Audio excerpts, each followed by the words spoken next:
इस वीडियो में हम बात करेंगे कि जो अभी तक जो मार्केट क्रैश चल रहा था, जो निफ्टी फॉल हो रहा था, जो निफ्टी हमेशा लाल में दिख रहा था, क्या वो स्टेबल हो चुका है? क्या मार्केट क्रैश खत्म हो गया है? तो जब वीडियो स्टार्ट करने से पहले एक चीज़ क्लियर कर दूं कि मैं भी आपकी तरह एक स्टूडेंट हूं। सो शुरू करते हैं। So why market was actually falling? Reason क्या था मार्केट गिरने का? सबसे पहले ये जानना ज़रूरी है। ये जानने से पहले कि क्या मार्केट गिरना बंद हो गया, हम जानने का ट्राई करेंगे मार्केट गिर क्यों रहा था। उसके लिए सबसे पहले तो ये चीज़ें हैं कि जब जब भी कोई मार्केट गिरती है, कोई इकोनॉमी गिरती है, उसका एक रीज़न नहीं हो सकता है। डिफरेंट सेक्टर से एक इकोनॉमी बनी है, तो एक रीज़न सारे सेक्टर्स को गिराने में मुकम्मल नहीं है। कभी भी मार्केट क्रैश होगा तो उसके पीछे कई फैक्टर्स होंगे। तो वो क्या फैक्टर्स हैं? सबसे पहले जो रिसर्चर्स और बड़े बड़े मार्केट एक्सपर्ट्स कहते हैं वो है यूएस मार्केट कंडीशंस। अब यूएस की जो इकोनॉमी है, यूनाइटेड स्टेट्स की जो इकोनॉमी है, मानी जाती है कि सबसे पावरफुल इकोनॉमी है। एंड अगर सबसे पावरफुल इकोनॉमी में कोई भी चेंजेस होंगे, उसका इफेक्ट ग्लोबली पड़ेगा, एशियन कंट्रीज पे भी पड़ेगा। जैसे कि हम देख सकते हैं ईयर टू डेट बेसिस पे जो यूएस का जो इंडेक्स है, न्यूयॉर्क स्टॉक एक्सचेंज का जो इंडेक्स है, वो फॉल हुआ है। यूएस की जो मार्केट है वो एक साल में फॉल हुई है। चाहे हम 6 महीने की बात करें, यूएस की मार्केट गिरी है। अब जब यूएस की जो सबसे पावरफुल इकोनॉमी है गिरेगी, जब वहां पे फॉल होगा मार्केट, तो उसका इम्पैक्ट इंडिया पे पड़ना लाजमी है। उसके कई रीजंस हैं। अब सबसे पहले तो हम जानते हैं यूएस की मार्केट गिरने के रीजन क्या थे। मेन मानना यह है कि यूएस का सबसे बड़ा रीजन जो मार्केट अभी गिर रही है, जो अभी कंटिन्यू गिर रही है, वो है inflation. Researchers says US inflation quickens to 40-year high, pressurizing Fed and Biden. Consumer Price Index rose 8.6% in May annually. अब कंज्यूमर प्राइस इंडेक्स क्या होता है? कंज्यूमर प्राइस इंडेक्स एक लेमन लैंग्वेज में होता है रिटेल प्रोडक्ट्स जो होते हैं उनका एक समूह। तो उनके जो टोटल प्राइजेस हैं वो 8.6% बढ़े हैं। जबकि यूएस का जो टारगेट इन्फ्लेशन रेट होता है वो होता है 2%। इंडिया का 2.2 से 6% के बीच में होता है, एंड यूएस का 2% होता है। और वो मई में 8.6% था, जो 40 साल में हाईएस्ट था यूएस का, जो कि एक बहुत बड़ा रीजन था वहां की मार्केट गिरने का। दूसरा, फेडरल रिजर्व इंटरेस्ट रेट्स बहुत हाई थे। जो फेड है उसने रेट्स बहुत हाई करके रखे थे, कई इन्फ्लेशन की वजह से या किसी भी रीजन की वजह से। Researchers says that the fed raised its key rate by 3/4 of a point to a range of 1.5% to 1.75%, the biggest single increase in nearly 3 decades, and signaled that further large hikes would likely be needed. जब यहाँ पे ऐसे signals मिले तो बहुत सीधी बात थी, इसका इम्पैक्ट पड़ना था दूसरी इकोनॉमी में। कैसे? रीजन है कैसे? जब फेडरल इंटरेस्ट रेट्स बढ़ते हैं, जो फॉरेन इकोनॉमी होती है, फॉरेन जो इन्वेस्टर्स होते हैं, वो स्टार्ट कर देते हैं दूसरी इकोनॉमियों से पैसा निकालना, स्टॉक मार्केट से पैसा निकालना, और फिक्स्ड रेट बॉन्ड्स में पैसा डालना शुरू कर देते हैं, जिसकी वजह से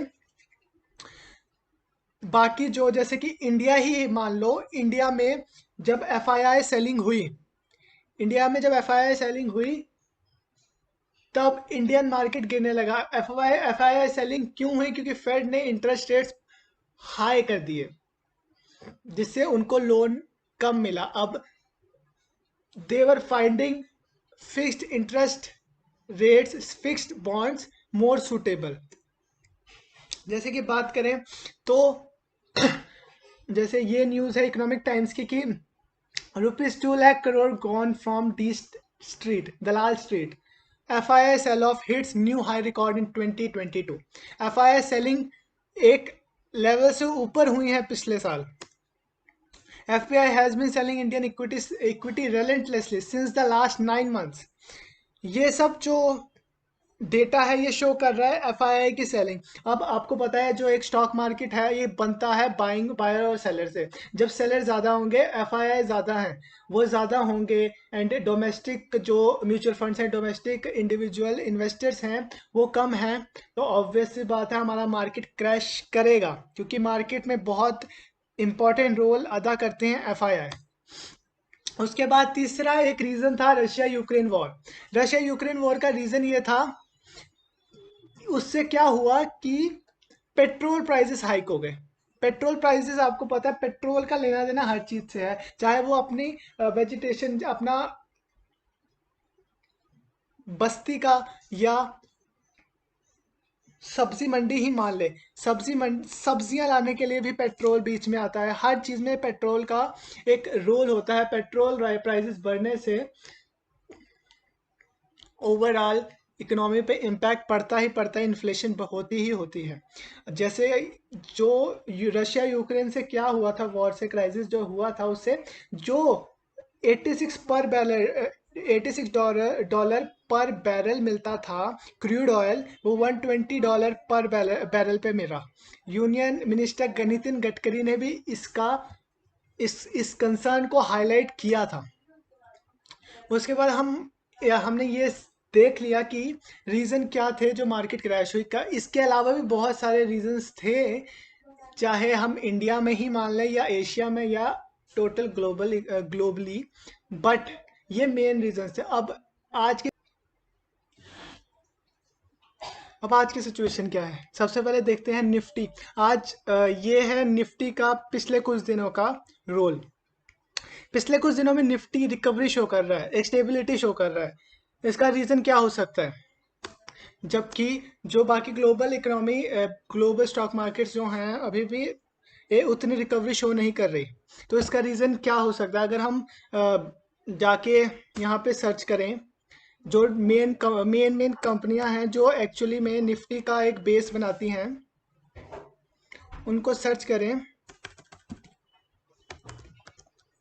जो निफ्टी का बेस बनाती हैं उनमें से कई कंपनियां हैं, जैसे कि रिलायंस। सबसे पहले रिलायंस की बात करें अगर हम, अब रिलायंस का अगर हम चार्ट फॉर्मेशन देखें, रिलायंस यहाँ पे एक दिन 7% गिरा था। एंड अभी देखें अगर, तो ये अपने एक पिछले सपोर्ट पे चल रहा है। रिलायंस रिलायंस अपने पिछले सपोर्ट पे चल रहा है जो कि था मई का। अब पिछले सपोर्ट पे जब चल रहा है रिलायंस, तो एक सपोर्ट पे आने के बाद एक उम्मीद बनती है कि यहाँ से ये पर्टिकुलर स्टॉक गिरने के बजाय या तो कंसोलिडेट करेगा या वापस उठेगा। यहाँ पे कोई एक पर्टिकुलर एंटिटी है या पर्टिकुलर इंडिविजुअल है जो इसको पकड़े हुए है। अगर हम दूसरी बात करें, टीसीएस की बात करें,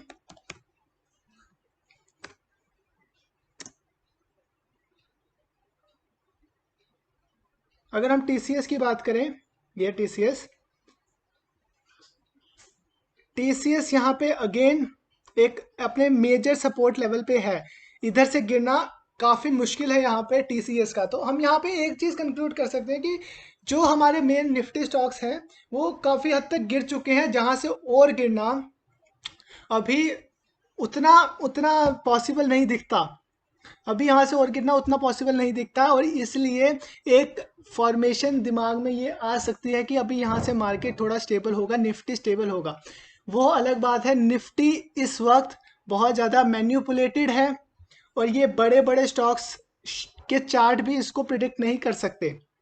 अभी ये प्रिडिक्ट नहीं, कोई भी नहीं कर सकता मार्केट में कि मार्केट यहाँ से गिरेगा कि उठेगा। लेकिन ये कई चीज़ें शो कर रही हैं कि मार्केट अभी रिकवर कर सकता है। ये एक सही समय है मार्केट में एंट्री लेने का।